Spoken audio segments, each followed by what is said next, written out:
Donc la question qui m'était posée pour cet exposé était: la sélection génétique permet-elle de se passer d'intrants phytosanitaires?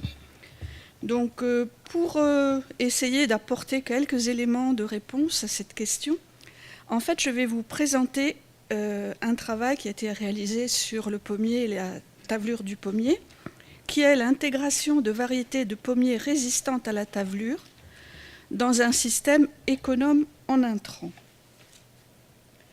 Et donc, je suis chercheur à l'INRA d'Avignon, unité de pathologie végétale dans l'équipe Mistral. Donc d'abord, très rapidement, une introduction sur la maladie, la tavelure du pommier. C'est une maladie due à un champignon ascomycète qui s'appelle Venturia inequalis. Et cette maladie, très connue, provoque des lésions, donc des taches sur feuilles, que vous voyez ici, mais surtout sur fruits. Et donc, évidemment, vous voyez ici les lésions sur fruits et la pomme qui est aussi plus petite, déformée et même fendue. Et c'est évidemment ça qui est le plus nuisible dans cette maladie. Donc, le contexte général pour cette maladie, la tavelure du pommier, comme je viens de le dire, c'est qu'il y a une très faible tolérance. En fait, les lésions sur fruits entraînent un déclassement, donc une perte de valeur du fruit, et il faut absolument les éviter. Sur les variétés sensibles, les variétés de pommiers sensibles à la maladie, un seul échec de traitement durant la saison peut entraîner de grosses pertes. Donc c'est une maladie qui est très redoutée à cause de cela. Et actuellement, la grande majorité des variétés de pommiers sont effectivement sensibles à la maladie, donc on se retrouve dans cette situation-là. Alors, de quelle méthode de lutte dispose-t-on actuellement contre la tavelure? En premier, c'est la lutte chimique. Elle peut justifier de 10 à 20 traitements fongicides par an, donc traitements orientés principalement contre cette maladie. Et il y a quand même quelques problèmes quand on utilise cette lutte, c'est que si on n'arrive pas à éviter complètement les contaminations primaires, qui est l'objectif, mais qui n'est pas toujours atteint, on se trouve à devoir traiter tout au long de la saison végétative du pommier, qui est assez longue. On a des problèmes de positionnement des traitements qui doit être très précis et qui doit bien cadrer avec les risques de contamination. Donc un mauvais positionnement du traitement peut entraîner un échec. Des problèmes de lessivage et des problèmes de résistance aux fongicides qui sont bien réels chez l'agent pathogène Venturia inequalis. De plus, ces traitements peuvent poser des questions ou des problèmes concernant l'environnement du verger et la santé humaine, et je dirais même qu'il y a un problème d'acceptation de la société de ces traitements qui diminue. Voilà, donc un autre moyen de lutte contre la tavelure, c'est la prophylaxie. Donc c'est un moyen de lutte qui est connu depuis longtemps, qui n'a pas toujours été appliqué et qui revient un petit peu sur le devant de la scène en ce moment. Alors c'est quoi cette prophylaxie? Elle concerne les feuilles mortes tombées au sol. Donc on a juste 10 minutes, je ne peux pas vous présenter le cycle de la maladie, mais en fait elle concerne la phase de reproduction sexuée du pathogène qui est obligatoire pour le cycle et qui se déroule dans les feuilles mortes tombées au sol. Donc si on élimine ces feuilles mortes, on élimine l'inoculum primaire. Du coup, c'est une méthode qui peut présenter un intérêt. Elle peut se faire par broyage de ces feuilles mortes, leur enlèvement, leur enfouissement. Il y a différentes techniques. On a montré qu'elle diminue très fortement la quantité d'ascospores projetée au printemps, donc cet inoculum primaire, jusqu'à 95%. Et vous voyez ici, donc ici c'est dans un verger mené en agriculture biologique, vous voyez la différence entre des parcelles sans prophylaxie, avec toutes ces feuilles mortes tombées au sol, qui contiennent des péritès et des ascospores, et qui seront donc à l'origine de la maladie au printemps, et les parcelles où il y a une prophylaxie ici adaptée à la culture biologique, notamment par balayage, butage. Donc là, on a enfui une partie des feuilles sur le rang par balayage, butage. La troisième méthode de lutte contre la maladie qui existe, c'est l'utilisation de variétés résistantes. Et il y a eu beaucoup de programmes de sélection à travers le monde pour essayer d'obtenir des variétés de pommiers résistantes à la tavelure. C'est un enjeu important, le pommier est une culture importante. Alors, on dispose actuellement de variétés récentes issues de ces programmes de sélection que j'ai évoqués rapidement, dont la résistance est due à un seul gène. Par exemple, Ariane, une variété que vous connaissez peut-être, une sélection INRA, qu'on trouve actuellement sur le marché. Et puis, il y a les variétés qu'on peut dire peu sensibles à la maladie, dont on peut aussi penser que la résistance est plutôt du type quantitatif ou partiel. Et actuellement, cette résistance est principalement représentée par des vieilles variétés, comme par exemple Reine des Rainettes, donc une variété qui est aussi connue et que vous pouvez trouver sur le marché. Le déploiement de ces variétés résistantes se heurte aussi à un certain nombre de difficultés. D'abord, le contournement de la résistance conféré par le gène VF, appelé aussi RIV6. Donc ça, c'est le gène qui a été majoritairement employé dans tous les programmes de sélection. Et malheureusement, quand on a commencé à déployer les variétés résistantes en Europe, cette résistance a été contournée. Et donc, elle n'est plus effective dans toutes les parcelles, ça dépend des souches du pathogène qui sont présentes. Donc ça, c'est pour les difficultés de déploiement de la résistance dite plutôt monogénique. En ce qui concerne la résistance partielle, elle fournit une protection variable en fonction des conditions climatiques, donc des années plus ou moins favorables à la maladie, de l'inoculum présent dans la parcelle. Et cette protection est insuffisante pour protéger la récolte dans toutes les situations. Elle peut être suffisante certaines années, avec des conditions climatiques très défavorables et s'il y a peu d'inoculum, mais elle n'est pas toujours. Donc ce n'est pas possible de la déployer seule avec une certitude de protéger la récolte. Donc une stratégie finalement possible face à ces moyens de lutte dont je viens de vous parler et aux difficultés de les déployer seuls, c'est d'associer ces trois méthodes de lutte pour en augmenter à la fois l'efficacité et la durabilité. Donc ça, ces deux aspects me paraissent importants. Dans le cas de la résistance partielle, on peut la compléter par la prophylaxie dont je vous ai parlé et par la lutte chimique allégée et par une lutte chimique allégée. On peut en fait envisager les mêmes modalités d'association pour les variétés résistantes par le gène VF si elles sont contournées.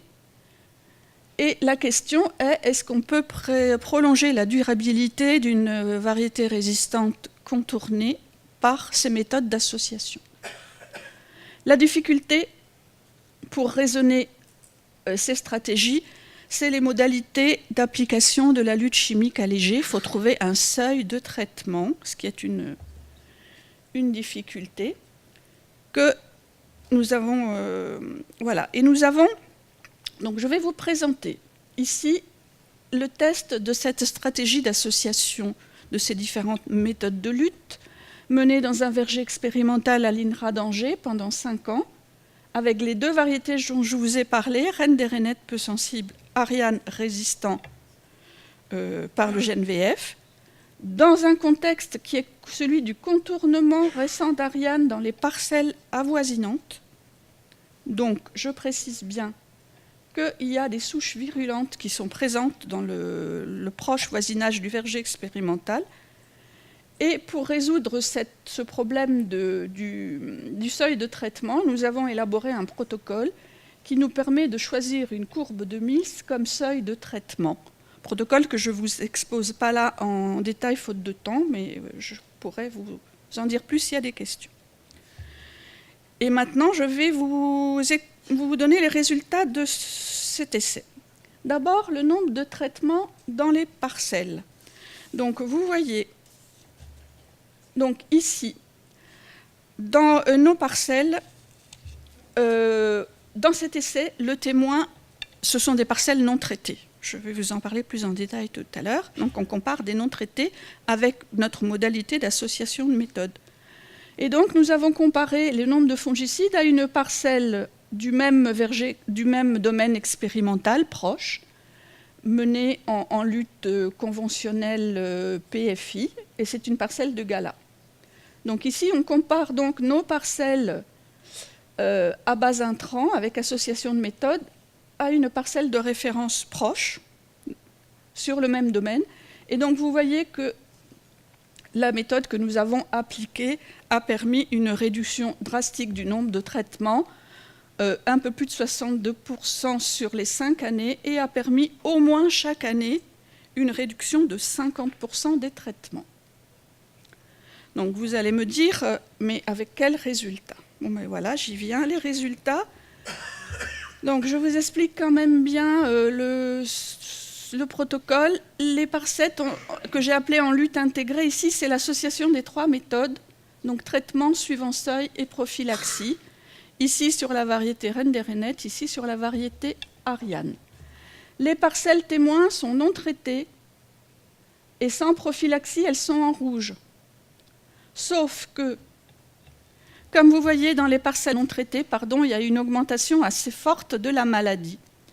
Et ici, dans le cas du verger d'Ariane, ce sont des souches virulentes vis-à-vis du gène VF. Donc il y a un moment où on s'était fixé un seuil et on a traité les témoins parce qu'on ne voulait pas trop propager des souches virulentes autour de nous. Donc à partir de l'année 2008, les témoins ont été traités. Tous les risques et prophylaxie sur Ariane. Et dans le cas de reine des rainettes, à partir de l'année 2009, on a fait de la prophylaxie aussi dans les variétés témoins. Et c'était aussi pour ne pas faire monter l'inoculum dans notre verger. Alors maintenant, que nous dit... Donc ici, ce sont les pourcentages d'arbres tavelés. Et donc je voudrais vous commenter d'abord le cas d'Ariane. Je vous précise aussi qu'il y a 3 courbes parce qu'il y a 3 parcelles dans l'essai. En fait, vous voyez que dans le cas d'Ariane, le pourcentage d'arbres tavelés dans nos modalités de lutte, d'association de méthodes de lutte est resté très très bas jusqu'en 2009, puis a augmenté subitement. Et pourquoi? Eh bien parce que je vous ai dit qu'on était dans un contexte de contournement et que la maladie dans les témoins non traités donc, a vraiment explosé ici. On a traité, la maladie est revenue à un niveau très bas, mais quand la résistance d'Ariane est contournée, Ariane se comporte comme une variété sensible. En fait, elle redevient à un niveau de sensibilité comme celui de Gala quand il y a beaucoup de souches virulentes. Donc elle a un gène de résistance majeur, elle n'a pas un fond génétique de résistance partielle. Et donc, finalement, ici, ce que nous montrons, c'est que notre schéma de lutte n'est pas efficace pour une variété sensible, ce que nous pensions déjà. Donc il est applicable à des variétés peu sensibles, comme reine des rainettes ici. Et vous voyez que dans le cas de reine des rainettes, notre pourcentage d'arbres tavelés reste relativement stable, avec un petit pic ici en 2009, alors que dans les parcelles non traitées, il augmente. Ce qui veut dire que la maladie est bien présente dans le verger et que c'est bien nos modalités de lutte qui contribuent à la maintenir à un niveau très bas. On a aussi des données concernant la sévérité de la maladie. J'ai choisi de ne pas tout vous présenter. Je vous présente les pourcentages de fruits tavelés, parce que c'est bien ce qui nous importe finalement. À la récolte, avec les mêmes modalités ici, vous voyez que pour reine des rainettes, il n'y a pas de problème. Le pourcentage reste vraiment faible tout au cours de l'essai. Il augmente dans les parcelles non traitées et il redescend rapidement quand on pratique la prophylaxie, ce qui est assez intéressant aussi. Et par contre, effectivement, dans le cas d'Ariane, on est dans le cadre du contournement. Donc notre stratégie est efficace jusqu'en 2009, puis elle devient moins efficace parce que la variété est contournée. Dans les témoins, la maladie augmente et redescend dès qu'on se met à traiter tous les risques. ce qui paraît logique. Maintenant, je voudrais vous montrer les résultats qui concernent le potentiel ascospordose. En fait, c'est une mesure de l'inoculum dans les vergers. Parce que c'est important aussi de se dire qu'on applique une stratégie d'association de méthodes. Est-ce que cette stratégie sera durable? Est-ce qu'on augmente l'inoculum pour les années suivantes dans le verger?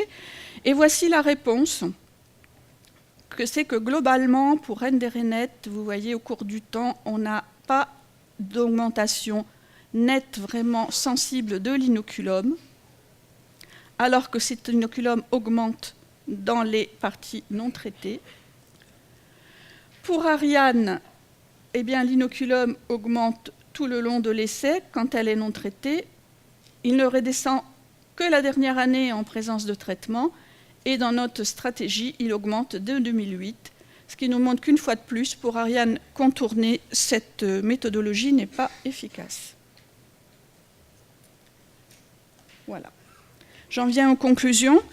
C'est que la stratégie testée paraît avoir été efficace pour protéger une variété peu sensible à la maladie, tout en réduisant significativement le nombre de traitements, et qu'apparemment, elle a permis de retarder les effets du contournement d'une variété résistante d'environ 2 ans, dans un contexte où il y avait des souches virulentes vraiment à côté, puisque le contournement d'Ariane dans ce grand verger avait eu lieu en 2004 à 14 mètres à peu près des parcelles de l'essai. Alors reste à savoir, est-ce que c'est valable ce délai de 2 ans? Voilà. Par contre, il faut bien dire malgré tout que cette stratégie demande un suivi de chaque parcelle, vraiment pas à pas. Elle demande de disposer de données climatiques et épidémiologiques pour l'appliquer. Elle demande une très grande réactivité au niveau des traitements, puisqu'on ne traite qu'en fonction d'un seuil. Donc on sera amené à traiter plus fréquemment en stop et en curatif qu'avant. Donc ça demande d'intervenir en stop, on a un délai de 24 à 36 ou au pire 48 heures. Et donc ça, c'est toutes les limites qui sont réelles. Et il nous paraît que l'intérêt majeur de cette méthode, c'est bien une application aux variétés peu sensibles à la maladie, à condition bien sûr de disposer de ces variétés et de disposer de variétés peu sensibles à la maladie, modernes et attractives pour le consommateur et de bonne valeur agronomique et gustative. Voilà, ce travail est un travail d'équipe. Donc je vous cite ici les différents auteurs qui ont participé, donc notamment à l'INRA d'Angers, mais aussi Laurent Brun à l'URI de Gautron, et la référence de la publication qui compile ces résultats.